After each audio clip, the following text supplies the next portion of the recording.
Hi friends, అందరికీ నమస్కారం. ఈరోజు మా ఇంట్లో పార్టీ ఉండి వేరే ఏరియాకి వెళ్ళినాము. అక్కడి నుంచి జమియాకి వెళ్ళేసి మా మేడము ఇది హలీం అంటారు దీన్ని. హలీం ఒకటి తీసుకొని బ్రెడ్ 2 ప్యాకెట్లు వంకాయ తీసుకురామని చెప్పింది. నేనైతే హలీం ఒకటి తీసుకున్నా. బ్రెడ్లు చూద్దామని వెళ్తే బ్రెడ్లు మొత్తం ఎతికేసినా, ఎక్కడ కనబడలే ఆ కంపెనీది. మా మేడం చెప్తే నాకు అదే కావాలని చెప్పింది. సరే వేరే చోటుకు పోతా అని చెప్పి వంకాయలు అయితే తీసుకున్నా. చూడండి వంకాయలు ఎంత ఫ్రెష్గా ఉన్నాయో. ఇది వుడెన్ బేకరీ, ఇదే బ్రాండ్ కావాలంట. అక్కడ లేదు, వేరేది ఉంది. ఇది పెడితే ఇది వద్దని చెప్పింది, వేరే చోటుకి వెళ్ళమని చెప్పేసి 2 జమియాలు తిరిగినా. 2 చోట్ల చిక్కలే. ప్రస్తుతానికి ఇది తీసుకొని పోతున్నా. మళ్ళీ వేరే మూడో జమియా కాడికి వెళ్ళినప్పటికీ టైం అయితే 11 అయింది.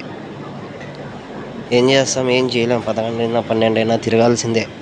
ఇక్కడికి వెళ్ళి మొత్తం చూసి అలసిపోయినాయి. కొత్త ఏరియా అది, ఇది నాకు తెలీదు. మొత్తం ఎతికినా, చివరికి అయితే చిక్కేసింది మళ్ళీ వుడెన్ బేకరీ సేమ్.